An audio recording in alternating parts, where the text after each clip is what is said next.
सोचिए, अगर जेब में पैसे नहीं हैं तो क्या इसका मतलब ये है कि हम कभी सफल नहीं हो सकते?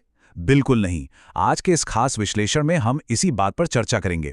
अक्सर हमें लगता है कि कुछ बड़ा करने के लिए एक तगड़ा बैकग्राउंड होना बहुत जरूरी है। जब किसी के पास ना पैसे हो, ना कोई सपोर्ट, यहां तक कि पहनने को ढंग के कपड़े भी ना हो, तो सबसे पहले जो चीज टूटती है वो है इंसान की हिम्मत। ये एक बहुत बड़ी मानसिक रुकावट है।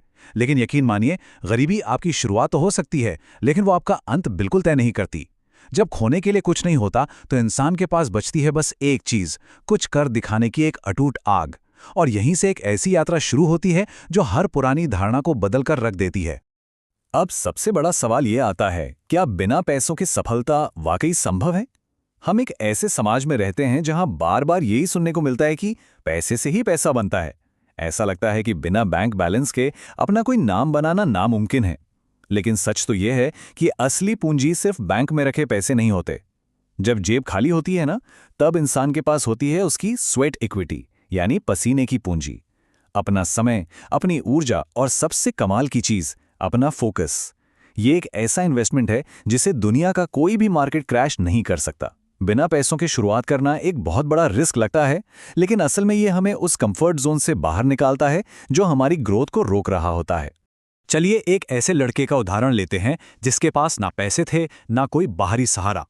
फटे कपड़े और एकदम खाली जेब सिर्फ शारीरिक रूप से ही नहीं बल्कि मानसिक रूप से भी इंसान को अंदर तक तोड़ देते हैं। ऐसे में उदास होकर बैठ जाना और किस्मत को दोष देना सबसे आसान विकल्प होता है। लेकिन यहीं पर एक बहुत बड़ा मेंटल शिफ्ट काम करता है।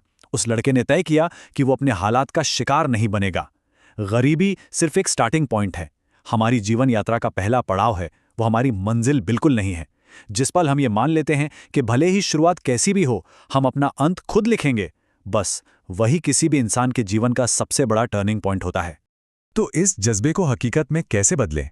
इसके लिए कोई चमत्कार नहीं होता, बल्कि कुछ बहुत ही प्रैक्टिकल कदम उठाने होते हैं। वो लड़का भी रुका नहीं, वो रोज सीखता गया। पहला कदम है कोई नया हुनर या स्किल सीखना। आज के इस डिजिटल युग में ज्ञान सबके लिए उपलब्ध है। बस एक साधारण सा मोबाइल फोन और इंटरनेट कनेक्शन आज के समय की सबसे बड़ी यूनिवर्सिटी है। दूसरा कदम है ऑनलाइन काम खोजना। और तीसरा, सबसे मुश्किल कदम, छोटी शुरुआत करना। ये मुश्किल इसलिए है क्योंकि यहां हमारा ईगो बीच में आ जाता है। छोटे मोटे काम करना, जैसे कुछ बेचना, कोई बेसिक डिजाइन बनाना या वीडियो एडिट करना, शुरू में ये सब बिल्कुल अट्रैक्टिव नहीं लगता। लेकिन बिना किसी शर्म के इन छोटे मौकों को पूरी लगन से पकड़ना ही एक मजबूत नींव बनाता है। अब जब हम बिल्कुल शून्य से कोई शुरुआत करते हैं तो असली चुनौती पैसे की कमी नहीं होती, बल्कि लोगों की हंसी और उनका मजाक होता है। लोग हंसते रहे, लेकिन उस लड़के ने रुकना नहीं सीखा। एक तरफ दुनिया का वो शोर होता है जो हर छोटी कोशिश का मजाक उड़ाता है, और दूसरी तरफ होना चाहिए अपने काम पर हमारा अटूट फोकस। जब दुनिया मजाक बना रही हो, उस वक्त रात रात भर जागकर कड़ी मेहनत करना कोई आसान काम नहीं है। इसके लिए अपने दिमाग को इतना स्ट्रांग बनाना पड़ता है कि बाहर की नेगेटिविटी हम तक पहुंच ही ना सके। हमारा डेडिकेशन इतना जोरदार होना चाहिए कि लोगों की हंसी की आवाज अपने आप दब जाए। यही वो फोकस है जो एक आम इंसान को खास बनाता है। और फिर क्या होता है? धीरे धीरे मेहनत रंग लाती है, छोटे काम बड़े बनते जाते हैं। यही काम करता है मेहनत का कंपाउंडिंग इफेक्ट।